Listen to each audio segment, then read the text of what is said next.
నమస్తే. లా excellence Telugu current ఫైర్స్కి స్వాగతం. ఇవాళ మనం 11th and 12th 2 రోజులకి సంబంధించినటువంటి వీడియోస్ ఇవాళ చూద్దాం.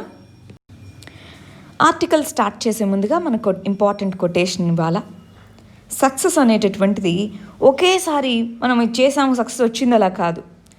చిన్న చిన్నగా ఎఫర్ట్స్ పెట్టుకుంటూ day in and day out మనం ఈరోజు వర్క్ చేస్తాం, నెక్స్ట్ అలా వర్క్ చేసుకుంటూ వెళ్ళే కొద్దీ, కష్టపడే కొద్దీ, శ్రమ పడే కొద్దీ వచ్చేదే సక్సెస్.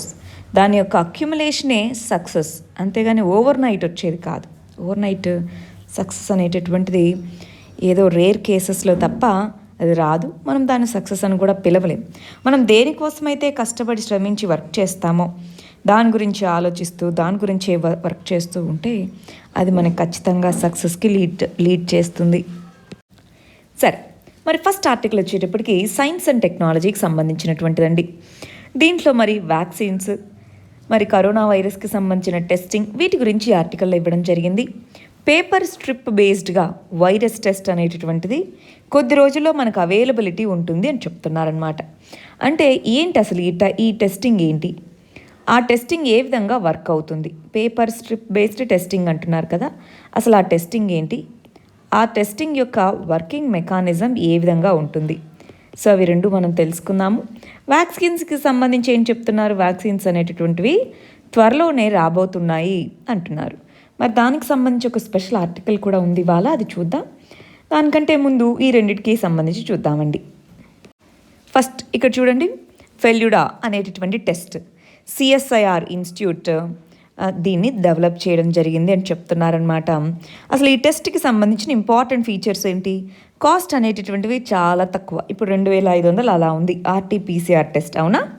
ఇది 500 to 600లోనే కంప్లీట్ అవుతుంది. యాక్యురసీ, సెన్సిటివిటీ చాలా హ్యూజ్గా ఉంది. అంటే రిజల్ట్ తప్పు వచ్చేటటువంటి ఆ ఛాన్సెస్ తక్కువ అన్నమాట. టైప్ ఆఫ్ శాంపుల్, దేని నుంచి శాంపుల్ ఎలా తీసుకుంటారు? సెలైవా కానీ బ్లడ్గా కానీ తీసుకుంటారు. సెలైవా కానీ బ్లడ్ కానీ శాంపుల్గా తీసుకుంటారు. 45 minutes లోపలే మనకి రిజల్ట్ వస్తుంది. మామూలుగా ఆర్టీపీసీఆర్ అనేటటువంటిది 1.5 hours అలా పడుతుంది.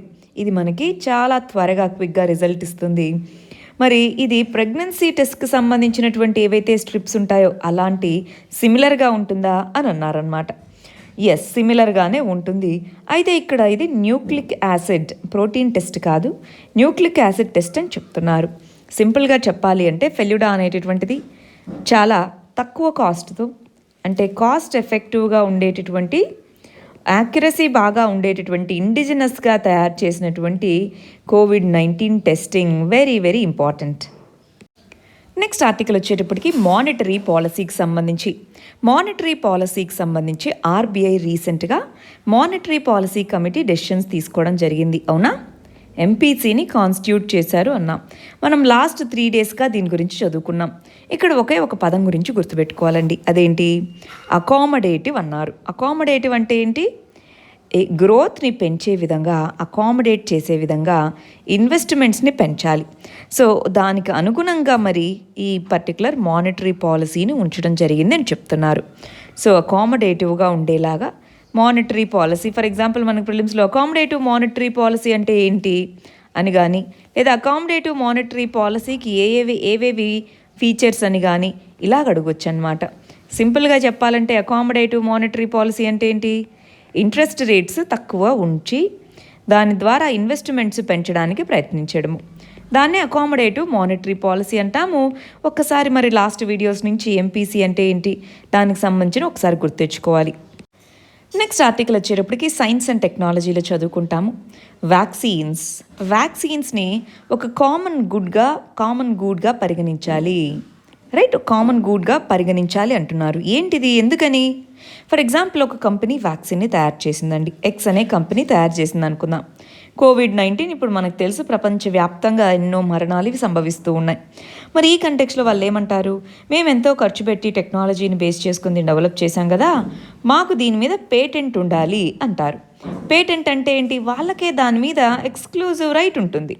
ఎక్స్క్లూజివ్ రైట్ అనేటటువంటిది వాళ్ళకే ఉన్నప్పుడు అది కాస్ట్లీ అవుతుందా, కాస్ట్ ఎఫెక్టివ్ అవుతుందా? కాస్ట్లీ అవుతుంది, వాళ్ళు ఎంత చెప్తే అంతకే అమ్ముతారు. సో అలా కాకుండా వ్యాక్సిన్స్ అనేటటువంటివి పబ్లిక్ గూడ్గా మారాలి, దాన్ని పబ్లిక్ గూడ్గా దాన్ని పరిగణించాలి అని చెప్తున్నారు. ఇప్పటికే ఎంతోమంది నోబెల్ లారియట్స్ వీళ్ళందరూ కూడా కోవిడ్ వ్యాక్సిన్ వస్తే దాన్ని పబ్లిక్ గూడ్గా పరిగణించాలి అన్నట్టుగా చెప్పారనమాట. ఫర్ ఎగ్జాంపుల్ మనకి ఎలక్ట్రిసిటీ కానీ ఇవన్నీ కూడా ఎన్నో ఇన్నోవేషన్స్ వాళ్ళు ఫ్రీగానే మనకి అందించడం జరిగింది. అలాంటి ఇన్నోవేషన్గా దీన్ని పరిగణించాలి, అది ఇక్కడ చెప్తున్నటువంటిదండి. ఇక్కడ కొన్ని ఎగ్జాంపుల్స్ గమనించి చూడండి. హిస్టారికల్గా మనము డిఫరెంట్ వేరియస్ డిసీజెస్ని వీటిని ఎరాడికేట్ చేయడానికి ఎంతోమంది వ్యాక్సిన్స్ని కనుగొన్నారు. వాటిలో ఇదిగోండి కొంతమంది వాళ్ళ వ్యాక్సిన్ మీద క్లెయిమ్స్ చేయలేదు. ఫర్ ఎగ్జాంపుల్ పోలియోకి సంబంధించి వ్యాక్సిన్ కనుగొన్నప్పుడు మేజర్ డిసీజెస్లో స్మాల్ పాక్స్, పోలియో, వీటికి గ్లోబల్ ఎఫర్ట్స్ కావాలి. ఇప్పుడు చూడండి జాన్ సల్క్. సో ఈ పర్సన్ పోలియో వ్యాక్సిన్కి సంబంధించి కనుక్కున్నప్పుడు జనరల్ పాపులేషన్ యూజ్కే అది ఉండాలి, పేటెంట్ని రెఫ్యూజ్ చేశారు. అదేవిధంగా ఇక్కడ మిగిలిన వీళ్ళు కూడా పేటెంట్ అనేది ఎందుకు తీసుకోలేదు అని అంటే, పేటెంట్ ఎందుకు, అసలు ప్రజలందరికీ యూజ్ అవ్వాలనే కదా మేము ఇన్నోవేషన్ తీసుకొని వచ్చాము, ఆ విధంగా చెప్పడం జరిగింది. అంటే ఇప్పుడు రాబోయేటటువంటిది కూడా అలాగే ఉండాలి. కానీ ప్రిఫరెన్షియల్ అంటే ఏంటి, కొంతమందికి ఎక్కువ ప్రిఫరెన్స్ ఇవ్వాలి. ఎవరికి ఎక్కువ ప్రిఫరెన్స్ ఇవ్వాలి, వ్యాక్సిన్ తయారయ్యాక ఇనీషియల్గా ప్రిఫరెన్స్ ఎవరికి ఇవ్వాలి, ఎవరైతే మరి ఫ్రంట్ లైన్ వర్కర్స్ అంటారు, అంటే హెల్త్ వర్కర్స్ ఎవరైతే ఉంటారో వాళ్ళకి ఎక్కువగా ఇది వచ్చే అవకాశం ఉంది కాబట్టి సో హెల్త్ వర్కర్స్కి ఎక్కువగా ఇవ్వాలి. రెండోది కోమార్బిడిటీ, అంటే కరోనా వైరస్తో పాటు మరి కోమార్బిడిటీ అంటే ఫర్ ఎగ్జాంపుల్ డయాబెటీస్ కానీ ఇలా ఉన్నవాళ్ళు, కోమార్బిడిటీస్ వేరే డిసీజెస్తో సఫర్ అవుతున్న వాళ్ళకి ప్రయారిటీ ఇవ్వాలి. కానీ అందరికీ మరి అవైలబుల్గా అఫోర్డబుల్గా ఉండే ధరలోనే వ్యాక్సిన్ని తీసుకొని రాగలగాలి, అప్పుడే అది జస్టిస్ అవుతుందని చెప్తున్నారు. ఇంపార్టెంట్ అండి, ఈ 2 పదాలు గుర్తుపెట్టుకోండి. ప్రిఫరెన్షియల్ ట్రీట్మెంట్ ఉండాలి కానీ అది లిమిటెడ్గా ఉండాలి. నెక్స్ట్ చూడాలి గవర్నాన్స్లో సోషల్ మీడియాకి సంబంధించి ఫేక్ న్యూస్ అన్నదానికి సంబంధించి చూడండి. చాలా వాటిలో గవర్నమెంట్ మీకు ఫ్రీగా వెహికల్స్ ఇస్తుంది, ఫ్రీగా మరి మనీ అనేటటువంటిది ఇస్తుంది, ఇలాంటి ఎన్నో ఫేక్ స్కీమ్స్ని అనౌన్స్ చేసిందని చెప్పి సోషల్ మీడియాలో చాలా ఇమేజెస్ కానీ కొన్ని వెబ్సైట్స్ కూడా వచ్చేసాయి, రైట్? మరి ఏ విధంగా ఇవి చూడాలి? ఎస్పెషలీ స్కీమ్స్ అన్నారండి. గవర్నమెంట్ స్కీమ్ అనగానే బెనిఫిషరీస్ ఎవరైతే మేము అవ్వచ్చు అనుకుంటారో వాటిని అప్రోచ్ అవ్వడము, ఇదంతా కూడా చాలా ఇన్కన్వీనియన్స్కి గురి చేస్తుంది. ఇలాంటి టైంలో ఏం చేయొచ్చు? ఫేక్ న్యూస్ని అడ్డుకోవాలంటే ట్రూ ఇన్ఫర్మేషన్ని పాస్ చేయాలి, అంతేనా కాదా? సో అందుకని అలాంటిది ఏదైనా మనం ముందే ఫర్ ఎగ్జాంపుల్ ఫార్వర్డ్ చేయాలి, ఫ్యాక్ట్ చెక్ చేసుకోవాలి, ఇది కరెక్టా కాదా వాళ్ళు చెప్తుంది. సెంట్రలైజ్డ్గా గవర్నమెంట్ పోర్టల్ అనేటటువంటి తీసుకొని రావాలి. గవర్నమెంట్ స్కీమ్స్కి సంబంధించి వెబ్సైట్స్ వాటిలో ఎప్పటికప్పుడు అప్డేటెడ్ ఇన్ఫర్మేషన్ ఇస్తూ ఫేక్ వెబ్సైట్స్ మీద చర్యలు చేపట్టాలి. నాకు ఇప్పటికీ ఒక డౌట్ అండి, ఎన్నో స్కీమ్స్ ఉన్నాయా గవర్నమెంట్కి సంబంధించి, కొన్ని వందల స్కీమ్స్ ఉన్నాయా, అవన్నిటినీ ఎందుకని ఒకే చోట ఒకే వెబ్సైట్లో క్లియర్గా ఈ స్కీమ్స్ అన్ని గవర్నమెంట్ స్కీమ్స్ ఏది యాక్సెస్ చేసుకోవాలన్నా ఒకే వెబ్సైట్కి వెళ్ళి అక్కడే అప్లికేషన్కి ఎలిజిబిలిటీ ఉన్న వాళ్ళందరూ అక్కడే ఎందుకు అప్లై చేసుకోకూడదు? ఎందుకు ఒకే సోర్స్ ఆఫ్ ఇన్ఫర్మేషన్ ఉండకూడదు? ఇప్పుడు హౌసింగ్కి సంబంధించి సపరేట్ అప్లికేషన్ అంటారు, రకరకాలుగా ఎందుకు ఒకే వెబ్సైట్ ఉంటే అన్ని ఏరియాస్ ఎలా ఉంటుంది అంటారు? ఎస్పెషల్లీ వెల్ఫేర్ స్కీమ్స్కి సంబంధించి ఈ అవేర్నెస్ అనేది దీనివల్లే వస్తుంది కదా. ఇప్పుడు సోషల్ మీడియా ఇవన్నీ పెరుగుతూ ఉన్న దాంట్లో ఎందుకు ఒక ఇంటిగ్రేటెడ్ వెబ్సైట్ని అన్ని మినిస్ట్రీస్ కలిసి డెవలప్ చేసుకోకూడదు? అంతేనా? ఒకసారి దీని గురించి ఆలోచిద్దామా? నెక్స్ట్ బ్లూ ఫ్లాగ్ అనేటటువంటి సర్టిఫికేషన్ కాసర్గోడ్ మరియు పదుబిద్రి ఈ 2 బీచెస్కి లభించడం జరిగింది అని చెప్తున్నారనమాట. ఇవి కర్ణాటకలో ఉండేటటువంటివి. ఓవరాల్గా 8 బీచెస్ ఏవైతే ఉన్నాయో వాటికి బ్లూ ఫ్లాగ్ సర్టిఫికేషన్ అనేది ఇవ్వడం జరిగింది అని చెప్తున్నారు. బ్లూ ఫ్లాగ్ సర్టిఫికేషన్ ఇంతకు ఎవరిస్తారండి? ఇదొక voluntary organization, foundation for environmental education అనేటటువంటి వాలంటరీ ఇంటర్నేషనల్ ఆర్గనైజేషన్ అనమాట. అది బ్లూ ఫ్లాగ్ అనే సర్టిఫికేషన్ ఇస్తూ ఉంటుంది. ఏ బీచెస్కి అయితే ఎన్విరాన్మెంటల్లీ సస్టైనబుల్గా ఉండి, ఇన్ఫ్రాస్ట్రక్చర్ సస్టైనబుల్గా ఉండి, క్లీన్లీనెస్ అవన్నీ మెయింటైన్ చేస్తుందో వాటికి 33 ఇలాంటి క్రైటీరియా ఉంటుందన్నమాట. అవి ఎవరైతే ఫుల్ఫిల్ చేస్తారో వాటికి బ్లూ ఫ్లాగ్ సర్టిఫికేషన్ అనేది ఇవ్వడం జరుగుతుంది. వాటిలో ఓవరాల్గా ఇండియా నుంచి 8 బీచెస్కి బ్లూ ఫ్లాగ్ సర్టిఫికేషన్ వచ్చింది. వాటిలో కర్ణాటకకు సంబంధించిన ఈ రెండిటికి బ్లూ ఫ్లాగ్ సర్టిఫికేషన్ వచ్చిందని చెప్తున్నారు. మరి దీనివల్ల ఏమవుతుంది? టూరిజం పెరుగుతుంది, అంతే కదా, అవేర్నెస్ పెరుగుతుంది. ఓకే, ఎకో టూరిజం ప్లేసెస్ ఇవి, మీరు వెళ్ళి విజిట్ చేయొచ్చు అంటారు. సో అక్కడ ఉన్నటువంటి లోకల్ కమ్యూనిటీస్కి ఎకనామిక్ గాను అది హెల్ప్ చేస్తుంది టూరిజం పెరగడం వల్ల. మరి ఆ 8 బ్లూ ఫ్లాగ్ సర్టిఫైడ్ ఏవి ఉన్నాయి బీచెస్ అన్నది ఒకసారి చూద్దామా? ఇదిగోండి, ఇక్కడ ఒక్క పేరు గుర్తుపెట్టుకోవాలి, society for integrated coastal management. ఇది ఓవరాల్గా మినిస్ట్రీ ఆఫ్ ఎన్విరాన్మెంట్ కింద కోస్టల్ ఏరియాస్ మేనేజ్మెంట్ వీటికి సంబంధించిన ఆర్గనైజేషన్. బ్లూ ఫ్లాగ్ సర్టిఫికేషన్కి ఇది మనకి ముందుకు ఉంటుందన్నమాట. ఓవరాల్గా 13 వాటిని గుర్తిస్తే వాటిలో 8కి రికగ్నిషన్ అనేది ఈ ఎన్జిఓ ద్వారా రావడం జరిగింది. రైట్, ఒకసారి మరి ఆ 8 ఏంటి అని చూసుకుంటారా? మనకి పిఐబి వీక్లీ పిఐబి వీడియో చేయడం జరుగుతుందండి. గవర్నమెంట్ వెబ్సైట్ నుంచి తీసుకున్న అన్ని అప్డేట్స్ ఆ వీడియోలో మీకు అందించడం జరుగుతుంది. అవి కంపల్సరీగా చూసుకుంటూ రండి. 8 బీచెస్కి అయితే బ్లూ ఫ్లాగ్ సర్టిఫికేషన్ రావడం జరిగింది. మినిస్ట్రీ ఆఫ్ ఎన్విరాన్మెంట్ కింద ఉండే society for integrated coastal management దీన్ని ఓవరాల్గా మేనేజ్ చేస్తుంది. ఇది ఇచ్చేది ఎవరు అంటే ఒక NGO, foundation for environment education. ఇవి తెలుసుకోవాలి. నెక్స్ట్, గవర్నాన్స్కి సంబంధించినటువంటిది రైట్ టు ఇన్ఫర్మేషన్ చట్టము అన్న దాని కింద చదువుకోవాలండి. ఆర్టీఐ చట్టం వచ్చేసి మనకి నిన్నటికి 15 సంవత్సరాలు కంప్లీట్ అయింది. 2005లో దీన్ని తీసుకొని వచ్చారు. 15 సంవత్సరాలు కంప్లీట్ అయింది. ఈ కంటెక్స్లో ఇప్పటికీ ఇంకా కొన్ని ఇంపార్టెంట్ ప్రాబ్లమ్స్ అయితే ఉన్నాయి. ఇక్కడ ఏం చెప్పారు? అడ్మినిస్ట్రేషన్లో ఉండేటటువంటి సీక్రసీ నుంచి ట్రాన్స్పరెన్సీకి గవర్నాన్స్ అనేది పరిపాలనలో ట్రాన్స్పరెన్సీ, పారదర్శకత పెరగాలి అన్న ఉద్దేశంతో ఆర్టీఐ చట్టం అనేది తీసుకొని రావడం జరిగింది. 15 సంవత్సరాలు అయినప్పటికీ కూడా ఇప్పటికీ కూడా ఇంకా టైమ్లీ ఇన్ఫర్మేషన్ అనేటటువంటిది సరిగా రావట్లేదు. టైమ్లీ ఇన్ఫర్మేషన్ ప్రాపర్గా అందట్లేదు. సిఐసి, ఎస్ఐసి అంటాం. ఇవేంటి అంటే మరి ఇన్ఫర్మేషన్ అడిగాము, ఇన్ఫర్మేషన్ సరిగా అందట్లేదు, వీళ్ళకి వెళ్ళి మనం కంప్లైంట్ చేయొచ్చు. వీటిలో ఎన్నో వేకెన్సీస్ అనేటటువంటివి ఉన్నాయి. దానివల్ల అక్కడ డిలేస్ అనేటటువంటి పెండింగ్ కేసెస్ అనేటటువంటివి ఈసీఐసి, ఎస్ఐసిస్ దగ్గర చాలా డిలేస్, దాని ద్వారా పెండింగ్స్ అనేటటువంటివి ఉన్నాయి. ఈ 3 ఇంపార్టెంట్ ప్రాబ్లమ్స్ ఇంకా ఫేస్ చేస్తూ ఉంది ఆర్టీఐ చట్టం కింద. అయితే మనము ఇంపార్టెంట్ చట్టాలు అని ఒక వీడియో చేశాం, ఇంపార్టెంట్ యాక్ట్స్ అండ్ బిల్స్ అని. వాటిలో ఆర్టీఐ చట్టానికి ఏం అమెండ్మెంట్ వచ్చింది అని చదువుకున్నామండి మన ఛానల్లో. ప్రిలిమ్స్ రివిజన్ సిరీస్ అన్న దాంట్లో ఇంపార్టెంట్ చట్టాలు, ఇంపార్టెంట్ యాక్ట్స్ అండ్ బిల్స్ అని ఉంది. దాంట్లో ఆర్టీఐ చట్టం గురించి ఒకసారి చదివి పెట్టుకోవాలి. నెక్స్ట్ ఇంపార్టెంట్ ఆర్టికల్ వచ్చేటప్పటికి చైనా అనేటటువంటిది $90 మిలియన్ మనీని శ్రీలంకకి గ్రాంట్ చేయడం జరిగింది అని చెప్పడం జరిగిందనమాట. ఇక్కడ లోన్ కాదండి, ఇది గ్రాంట్. గ్రాంట్ అంటే వాళ్ళు మళ్ళీ తిరిగి ఇవ్వాల్సిన అక్కర్లేదు. మరి ఇది ఎందుకు ఇచ్చింది, దీని యొక్క ఇంపార్టెన్స్ ఏంటి మనకి అన్నది ఒకసారి చూద్దామా? చూడండి, శ్రీలంక అన్నటువంటిది చాలా స్ట్రాటజిక్ ఏరియాలో లొకేట్ అయ్యింది, అవునా? ఇండియన్ ఓషన్ రీజన్లో ఉంది, చాలా స్ట్రాటజిక్గా ఇంపార్టెంట్ కంట్రీ అది. అయితే చైనాని రీసెంట్గా ఏమని క్రిటిసైజ్ చేస్తున్నారు?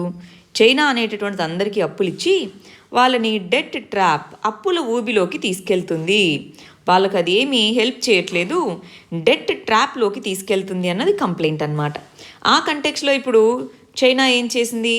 మేము అప్పుగా ఇవ్వట్లేదు మీకు, గ్రాంట్ అంటే మీరు మళ్ళీ మాకు తిరిగి ఇవ్వాల్సినటువంటి అవసరం లేదు అన్నట్టుగా చెప్పడం జరిగిందనమాట. గ్రాంట్గా $90 మిలియన్ శ్రీలంకకి ఇవ్వడం జరిగింది. ఫినాన్షియల్ అసిస్టెన్స్ అన్నటువంటిది మాకు టైంకి ఇచ్చారండి అని శ్రీలంక చెప్పింది. మీకు గుర్తుందా?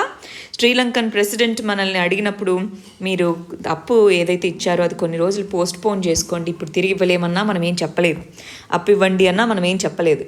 సో ఇప్పుడు శ్రీలంక అనేటటువంటిది ఏం చేసింది? చైనా దగ్గరికి వెళ్ళింది. చైనా నేనున్నాను కదా, నేను ఇస్తాను అన్నట్టుగా ఇవ్వడం జరిగిందనమాట. ఓవరాల్గా శ్రీలంక చైనా మధ్యలో ఏదైతే రిలేషన్స్ ఉన్నాయో అవి మనకి స్ట్రాటజిక్గా నెగటివ్గా కనిపిస్తాయి, అవునా కాదా? సో ఒకసారి ఇక్కడ చూడండి వాళ్ళ మధ్య ఏమేమి ప్రాజెక్ట్స్ నడుస్తున్నాయో. 2017లో శ్రీలంక వచ్చేటప్పటికి చైనా బిల్ట్ పోర్ట్ ఏదైతే ఉందో అది చైనీస్ కంపెనీకి 99 సంవత్సరాలు లీజ్కి ఇచ్చింది. మేము అప్పు కట్టలేకున్నాము, దాని బదులు మీకు 99 సంవత్సరాలు ఇది ఇస్తున్నాము అని చెప్పేసి అనమాట. సో ఈ విధంగా చైనా అన్నటువంటిది తను పర్షియన్ గల్ఫ్ నుంచి ఏవైతే తీసుకొని వస్తుందో అక్కడి నుంచి ఇది ఇంపార్టెంట్ రీజన్ దానికి. సో శ్రీలంకలో వాళ్ళకి ఇంపార్టెంట్ రీజను, అందుకని అక్కడ పోర్ట్స్ని వీటిని ఆక్యుపై చేసుకోవడం. మనకి ఎందుకు ఇంపార్టెంట్ అంటే మనకి స్ట్రాటజిక్గా అది ఇంపార్టెంట్. ఇండియాకి స్ట్రాటజిక్ బ్యాక్ యార్డ్గా మనం శ్రీలంకని కన్సిడర్ చేస్తాము. అందుకే ఇండియా శ్రీలంక రిలేషన్స్లో వన్ ఆఫ్ ది ఇరిటెంట్ ఏంటి అంటే చైనా ఫ్యాక్టర్. చైనా అనేది సీ పోర్ట్స్ని రన్ చేయడం కానీ ఇవంతా కూడా మనకి కొద్దిగా ఇబ్బందికరమైన విషయమే. మనం ఎప్పుడైనా ఈ పేరు విన్నామా అండి, స్ట్రింగ్ ఆఫ్ పర్ల్స్ అని చెప్పేసి? స్ట్రింగ్ ఆఫ్ పర్ల్స్ అని అంటూ ఉంటారు. అంటే ఏంటి అంటే చైనా అనేటటువంటిది ఇండియా చుట్టూ వివిధ దేశాల్లో డిఫరెంట్ పోర్ట్స్ని వీటిని బిల్డ్ చేసి ఇండియాని ఎన్సర్కిల్ చేసేటటువంటి ఆ థియరీనే స్ట్రింగ్ ఆఫ్ పర్ల్స్ థియరీ అంటాం. పాకిస్తాన్లో చూస్తే గ్వాదర్ పోర్ట్ అని, శ్రీలంక, మయన్మార్ ఇలా అన్ని కంట్రీస్లోనూ పోర్ట్స్ని వీటిని డెవలప్ చేసి ఇండియాని ఎన్సర్కిల్ చేస్తుంది అన్నటువంటి ఆ థియరీని స్ట్రింగ్ ఆఫ్ పర్ల్స్ అంటాం. ఇప్పుడు మళ్ళీ శ్రీలంక చైనా రిలేషన్ స్ట్రెంగ్తన్ అవ్వడానికి మానిటరీ అసిస్టెన్స్ ఒక ఇంపార్టెంట్ రోల్ ప్లే చేస్తుంది. దాంతోపాటు మెడికల్ కేర్కి దీన్ని వాడండి అన్నట్టుగా గ్రాంట్ని ఇవ్వడం జరిగింది. యాక్చువల్గా అయితే శ్రీలంకకి టూరిజం అనేది ఇంపార్టెంట్ ఎకనామిక్ యాక్టివిటీ అండి. దీంతో లాస్ట్ 8 monthsగా COVID-19తో టూరిజం అనేదే లేదు. సో అందువల్ల వాళ్ళు బీఓపీ క్రైసిస్లో ఉన్నారు. మనం రీసెంట్గా కరెన్సీ స్వాప్ అగ్రిమెంట్ కూడా చేసుకున్నాం శ్రీలంకతో. సో ఈ విధంగా రెండు దేశాల మధ్య ఏ విధమైన రిలేషన్స్ ఉన్నాయన్నది మనం తెలుసుకోవడం ఇంపార్టెంట్. చైనాతో శ్రీలంకకి ఏ విధమైన రిలేషన్స్ ఉన్నాయన్నది కూడా మనకి ఇంపార్టెంట్ ఏరియానే. నెక్స్ట్ ఆర్టికల్ వచ్చేటప్పటికి ఎకానమీకి సంబంధించినటువంటిది ఫిస్కల్ స్టిమ్యులస్ మెజర్స్కి సంబంధించి. అంటే ఎకానమీలో గ్రోత్ని పెంచడానికి గవర్నమెంట్ తీసుకున్నటువంటి మెజర్స్. దీనికి సంబంధించి గవర్నమెంట్ రీసెంట్గా అనౌన్స్ చేసిన మెజర్స్లో ఏంటి, 1 lakh crore అనేటటువంటిది డిమాండ్ పెంచాలి. సో 1 lakh crore అనేటటువంటి మనీ సప్లై పెంచే విధంగా చర్యలు తీసుకుంటున్నాము అని చెప్పడం జరిగింది. ఇంట్రెస్ట్ ఫ్రీ లోన్స్, ఇంట్రెస్ట్ లేకుండా అంటే వడ్డీ లేని రుణాలు 12,000 కోట్ల వరకు ఇంట్రెస్ట్ ఫ్రీ లోన్స్ అని చెప్పారు. దాంతోపాటు ఎవరికి ఇవి, అందరికీ కాదండి, స్టేట్స్కి, రాష్ట్రాలకి ఇంట్రెస్ట్ ఫ్రీ లోన్స్ అనేటటువంటివి ప్రొవైడ్ చేశారు. రాష్ట్రాలు లోన్ తీసుకోవాలంటే ఇంట్రెస్ట్ ఫ్రీగా తీసుకోవచ్చు అని చెప్పేసి. దాంతోపాటు LTA లీవ్ ట్రావెల్ అలవెన్స్, అంటే ఇప్పుడు ఆర్గనైజ్డ్ సెక్టార్ ఎస్పెషల్లీ పబ్లిక్ సెక్టార్లో ఉన్నటువంటి వాళ్ళు ట్రావెల్ చేసేటప్పుడు వాళ్ళకి సంబంధించి లీవ్ ట్రావెల్ అలవెన్సెస్ అంటారు. So leave travel allowances or LTC అని కూడా పిలుస్తూ ఉంటారు. ఆ LTCకి సంబంధించినటువంటి ఓచర్స్ ఏవైతే ఉంటాయో మామూలుగా అది టూరిజం ఇక్కడ వాడుకోవాలి.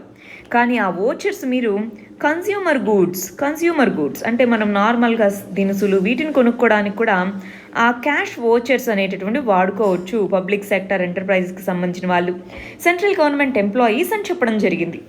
సో అది ఎందుకని, ఆ విధంగానైనా సరే డిమాండ్ అనేటటువంటిది పెరుగుతుంది, ఖర్చు పెడతారు కాబట్టి డిమాండ్ పెరుగుతుంది, ఎకానమీ కొద్దిగా అయినా బూస్ట్ అవుతుంది అని చెప్పేసి.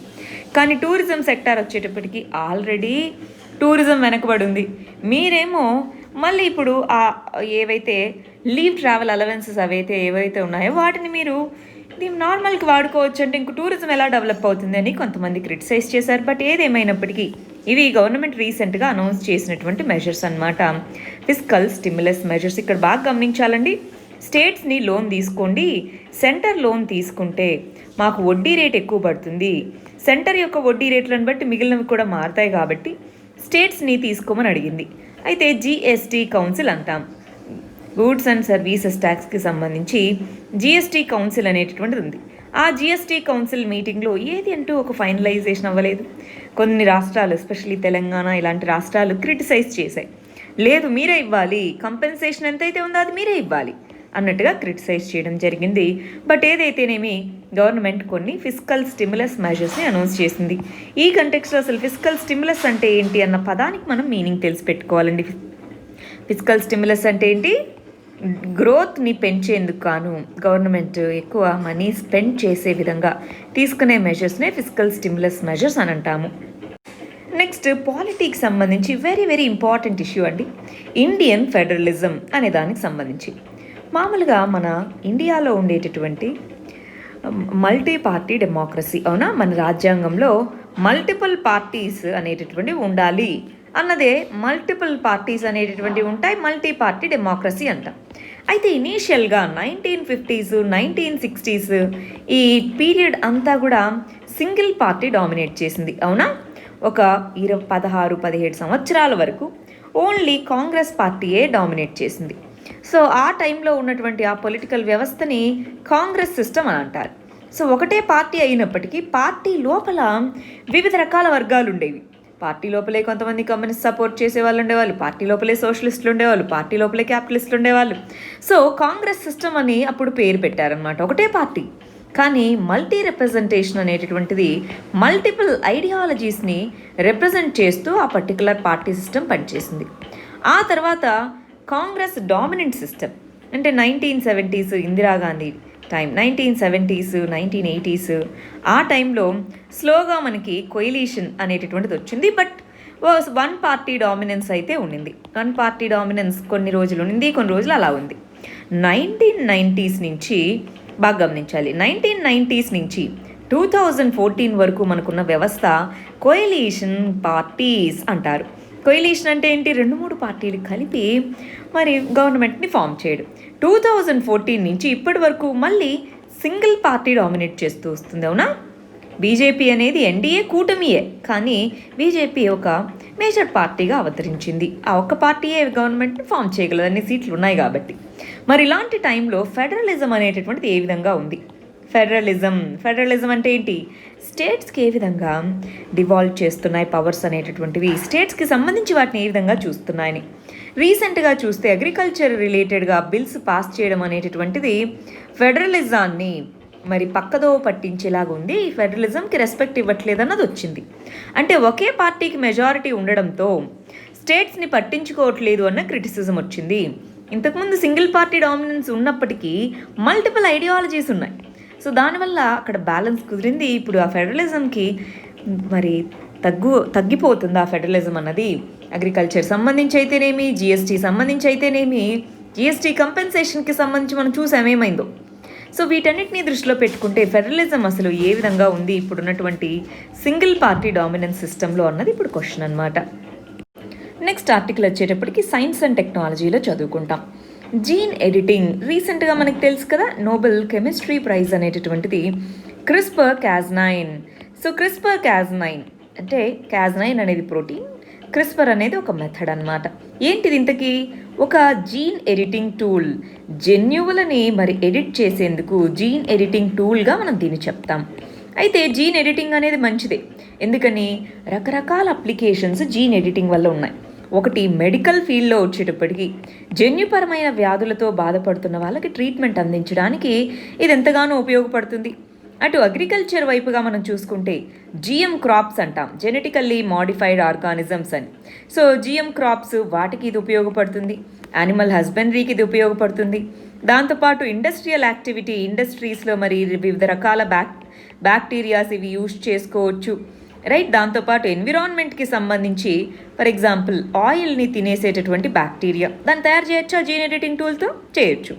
సో అలా environment, industrial, agricultural, medical applications ఎన్నో ఉన్నాయి. సో మంచిదే, జీన్ ఎడిటింగ్ టూల్స్ మంచిదే.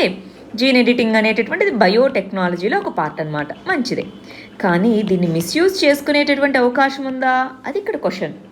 అది వచ్చింది మంచిదే, కానీ వర్రీస్ కూడా దాని ద్వారా మొదలయ్యాయి అంటున్నారు. మరి ఆ వర్రీస్ ఏంటి, దానికి సంబంధించిన విషయం ఏంటి చూద్దామా? ఫస్ట్ ఇక్కడ గమనించాలి, మనకి 2018లో ఒక ఎగ్జాంపుల్గా ఇక్కడ అది ఇచ్చారండి. 2018లో చైనీస్ సైంటిస్ట్ హీ జియాంగ్క్వి, సో ఆ పర్సన్ ఏం చేశారు, హ్యూమన్ ఎంబ్రియోలోనే CRISPR-Cas9 సిస్టమ్ను ఉపయోగించి వివిధ రకాల జీన్స్ని మార్చడం జరిగింది. ఆ తర్వాత చాలా వరల్డ్ హెల్త్ ఆర్గనైజేషన్ కానీ చాలా గ్లోబల్ అవుట్క్రై వచ్చేలోపు దాన్ని తీసేశారు. అంటే ఇక్కడ ఏంటి, రీసెర్చ్ ఇంపార్టెంటే, కానీ దాన్ని రెగ్యులేట్ చేయాలి. అవునా కదా? మనం ఇందాక చెప్పినట్టు ఎన్నో అప్లికేషన్స్ ఉన్నాయి. జీన్ ఎడిటింగ్ వల్ల ఎన్నో ఫీల్డ్స్లో ఎన్నో రకాల అప్లికేషన్స్ ఉన్నాయి. బట్ టెక్నాలజీ అనేటటువంటిది డబల్ ఎడ్జ్డ్ స్వార్డ్ అంటుంటాం, అవునా? సో దాన్ని రెగ్యులేట్ కూడా చేయాలి. ఎస్పెషల్లీ ఇలాంటి టెక్నాలజీస్ వచ్చినప్పుడు రెగ్యులేషన్ అన్నది ఎంతో ఇంపార్టెంట్. మరి ఆ రెగ్యులేషన్కి సంబంధించి ఇండియాలో ఏ విధమైన గైడ్లైన్స్ ఉన్నాయి ఒకసారి చూద్దామా? సో సెవరల్ గైడ్లైన్స్ అనేటటువంటివి ఉన్నాయన్నమాట. మనం ఇక్కడ గమనించి చూస్తే rules for manufacture, use, import, export, storage, దేనికి జెనెటికలీ ఇంజనీర్డ్ ఆర్గానిజమ్స్కి సంబంధించి రూల్స్ అనేటటువంటిది ఈ ఎన్విరాన్మెంటల్ ప్రొటెక్షన్ చట్టం కింద తీసుకొని రావడం జరిగింది. మరి దాంతోపాటు national ethical guidelines for biomedical health research, దాన్ని 2017లో తీసుకొని వచ్చారు. ICMR కొన్ని గైడ్లైన్స్ని తీసుకొని రావడం జరిగింది. కానీ ఎక్స్ప్లిసిట్గా జీన్ ఎడిటింగ్ అనే దాని గురించి లేదు. ఇవన్నీ కూడా ఏంటి, దాని అప్లికేషన్స్ కరెక్టే. కానీ జీన్ ఎడిటింగ్ టూల్స్, జీన్ ఎడిటింగ్కి సంబంధించినటువంటి స్పెసిఫిక్ రెగ్యులేషన్స్ లేవు. సో జీన్ ఎడిటింగ్ రీసెర్చ్ అనేటటువంటిది పెరుగుతూ ఉంది, దాని యొక్క ప్రామినెన్స్ పెరుగుతూ ఉంది. మీకు తెలుసా 4th ఇండస్ట్రియల్ రెవల్యూషన్ పేరు విన్నారా? 4th ఇండస్ట్రియల్ రెవల్యూషన్లో మన ఇన్ఫర్మేషన్ టెక్నాలజీ, దాంతోపాటు ఎమర్జింగ్ టెక్నాలజీస్ అయినటువంటి 5G, వీటన్నిటితో పాటు నానో టెక్నాలజీ, బయోటెక్నాలజీ, ఇవి 4th జనరేషన్ ఇండస్ట్రియల్ రెవల్యూషన్ని మరి రెవల్యూషనరైజ్ చేస్తాయి, దాన్ని ముందుకు తీసుకెళ్తా అన్నారు. మరి బయోటెక్నాలజీ అన్నది 4th IRకి డ్రైవర్గా ఉన్నప్పుడు దీన్ని రెగ్యులేట్ చేయడంలో ఇంపార్టెంట్ రోల్ ప్లే చేయాలా వద్దా? ప్రతి కంట్రీ రెగ్యులేషన్స్ పెట్టుకోవాలి. సో ఇండియా కూడా రెగ్యులేషన్స్ తీసుకొని రావాలి. వెరీ వెరీ ఇంపార్టెంట్ అండి.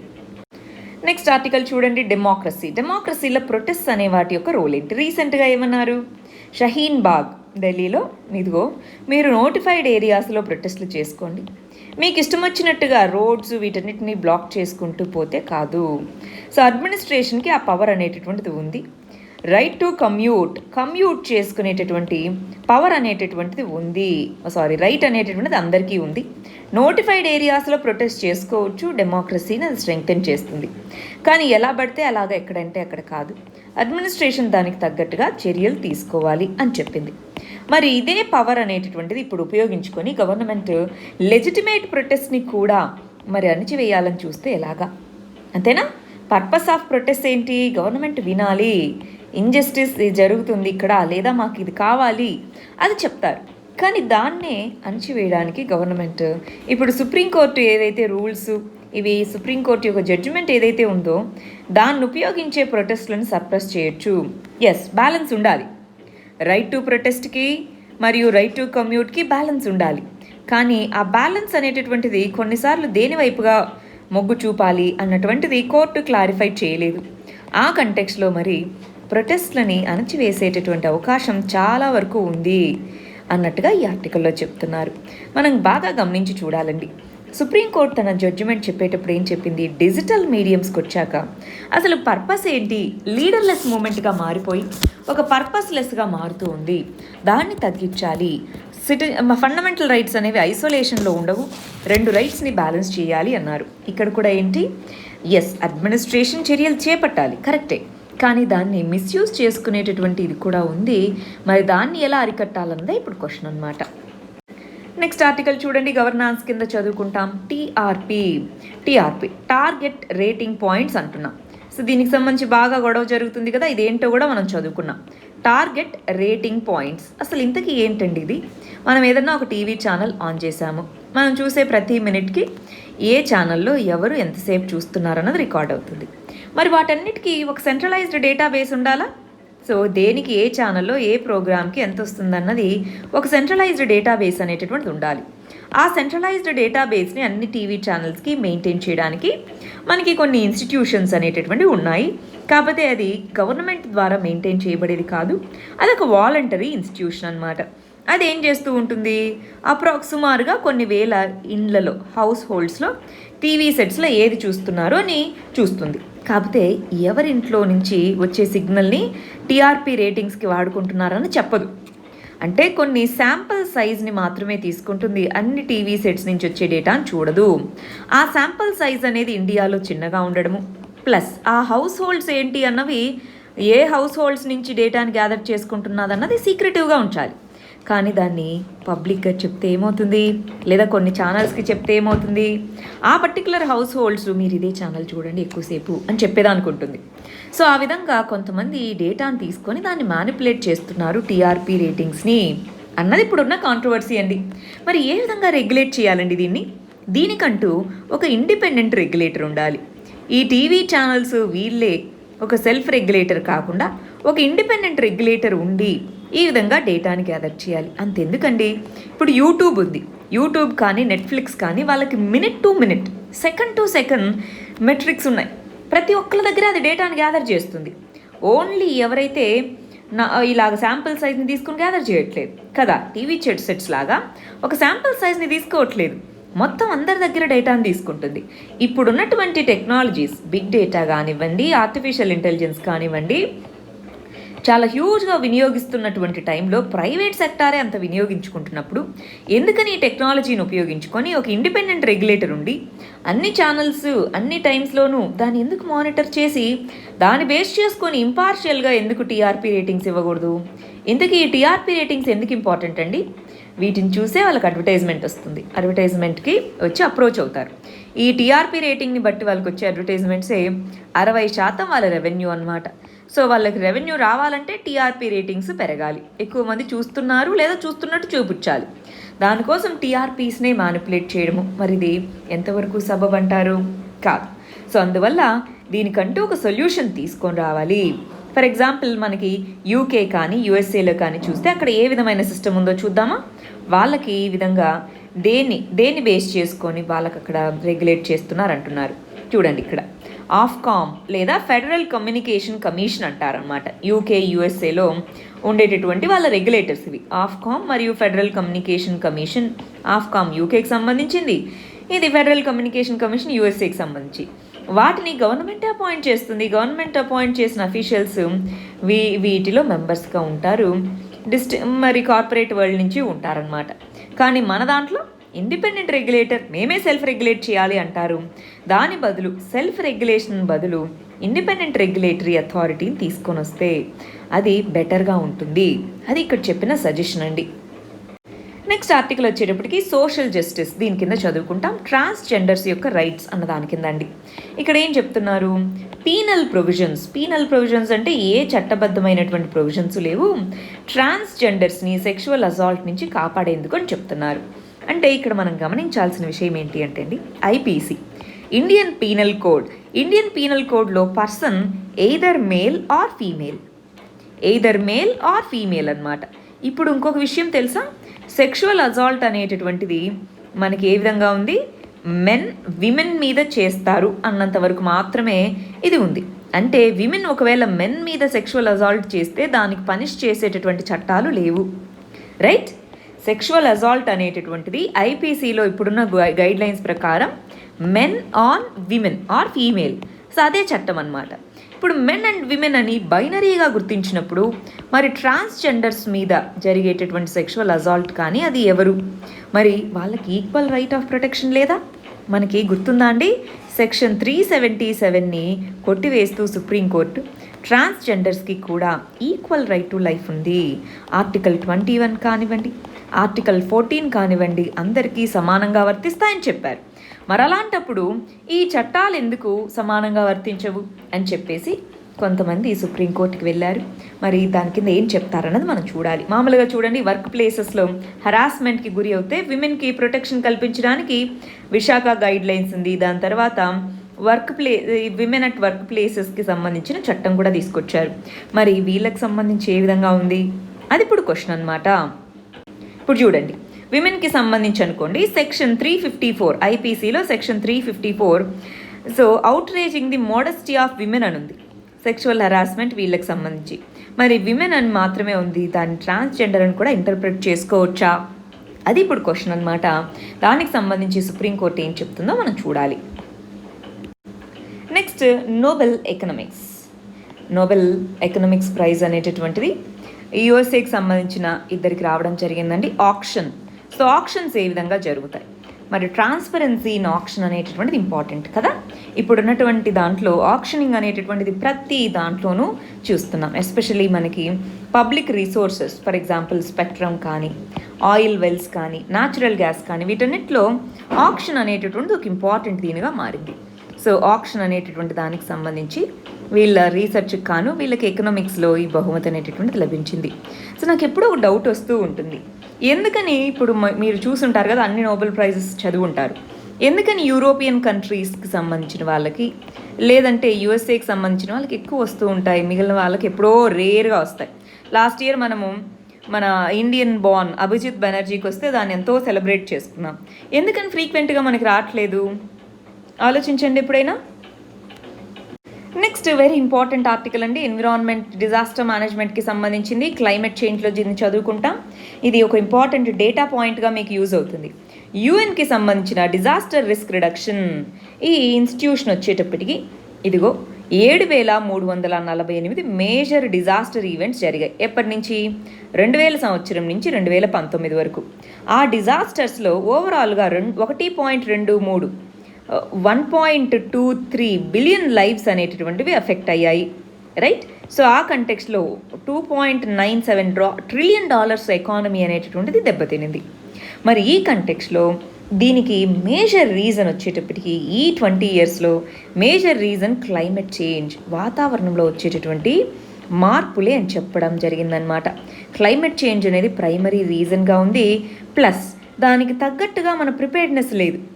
మనము దానికి తగ్గట్టుగా ప్రిపేర్డ్నెస్ అనేటటువంటిది లేకపోవడం వల్లను, క్లైమేట్ చేంజ్ వల్లను ఈ రెండు మనకి ఇంపాక్ట్ చేశాయి అని చెప్తున్నారు. ప్రిపేర్డ్నెస్ లేకపోవడము, క్లైమేట్ చేంజ్, ఈ రెండింటి వల్ల హజార్డ్స్ అనేటటువంటివి ఇంత నష్టాన్ని మనకు కలిగించాయి. Very very important. మీరు డిజాస్టర్ మేనేజ్మెంట్కి సంబంధించి ఏదైనా ఆన్సర్ రాయాలన్నా, లేదా రీసెంట్గా మీరు చూస్తే ప్రిలిమ్స్లో వీటిలో ఈ డేటాను ఉపయోగించే ప్రిలిమ్స్లో క్వశ్చన్స్ అడుగుతున్నారు ఏవి కరెక్ట్ అని. సో అందువల్ల ప్రిలిమ్స్, మెయిన్స్ రెండిట్లోనూ ఇది మనకు యూజ్ అవుతుంది. నెక్స్ట్ ఆర్టికల్ చూడాలి. ఇంటర్నేషనల్ రిలేషన్స్లో చదువుకుంటాం. ఇండియా మాల్దీవ్స్ రిలేషన్ అన్నదంతా చదువుకుంటాం. సో మాల్దీవ్స్కి ఆల్రెడీ మనము $800 మిలియన్ లోన్ అయితే ఇచ్చున్నాం. ఇంతకుముందే $800 మిలియన్ లోన్ ఇచ్చాం. ఇప్పుడు మళ్ళీ $400 మిలియన్ మరి ఈ పర్టికులర్ ప్రాజెక్ట్ మీద మనం సైన్ చేయడం జరిగిందని చెప్తున్నారు. ఇక్కడ ఈ పదం గుర్తుపెట్టుకోవాలి, లైన్ ఆఫ్ క్రెడిట్ అంటున్నారు. లైన్ ఆఫ్ క్రెడిట్ అంటే మనం ఫ్రీగా ఇవ్వమన్నమాట. వాళ్ళు మన దగ్గర నుంచి కొనుక్కున్నప్పుడు దానికి అప్పుగా మనం లైన్ ఆఫ్ క్రెడిట్ అనేది ప్రొవైడ్ చేస్తూ ఉంటాం. అది లేదా మనం ఏదైనా ఇన్వెస్ట్ చేయాలి అన్నప్పుడు వాళ్ళకి ఇదిగో ఇంత అప్పు ఇస్తున్నాం అని చెప్తాం అనమాట. సో లైన్ ఆఫ్ క్రెడిట్గా మనకి గ్రేటర్ మాలే కనెక్టివిటీ ప్రాజెక్ట్ అంటే ఓవరాల్గా వాళ్ళ ఐలాండ్స్, కొన్ని వందల ఐలాండ్స్ ఉన్నాయండి మాల్దీవ్లో. సో ఇంపార్టెంట్ ఐలాండ్స్ని కనెక్ట్ చేసేటటువంటి బ్రిడ్జెస్, వాటి కనెక్టివిటీ కోసం గ్రేటర్ మాలే కనెక్టివిటీ ప్రాజెక్ట్ అనేటటువంటిది ప్రపోజ్ చేయడం జరిగింది. దానికి ఇండియా అనేటటువంటిది ఫండింగ్ చేస్తుంది. Important, very very important. India అనేటటువంటిది ఈ ప్రాజెక్ట్కి గాను $100 మిలియన్ ఫండింగ్ అనేటటువంటిది సపోర్ట్ చేస్తామని చెప్పడం జరిగింది. దాంతోపాటు లైన్ ఆఫ్ క్రెడిట్ ఇంతకు ముందు కూడా $800 మిలియన్ ఇచ్చాము, అది ఇక్కడ చెప్తున్నటువంటిదండి. అవి మరి ఆర్టికల్స్. ఇక్కడ ఇవాళ మనం పాలిటిక్స్ సంబంధించిన క్వశ్చన్ చదువుదాం. మెయిన్స్ క్వశ్చన్ ఇది. ఒకసారి NCERT politics in India since independence అని ఒకటి ఉంటుందండి. ఆ ఎన్సీఆర్టీలో ఒక చాప్టర్ ఉంటుంది, అదైనా చదవండి, లేదా ఏదైనా కంటెంట్ ఉంటే చదివి ఈ క్వశ్చన్కి ఆన్సర్ రాయడానికి ప్రయత్నించండి. ఇవి మన first set of prelims questions అండి.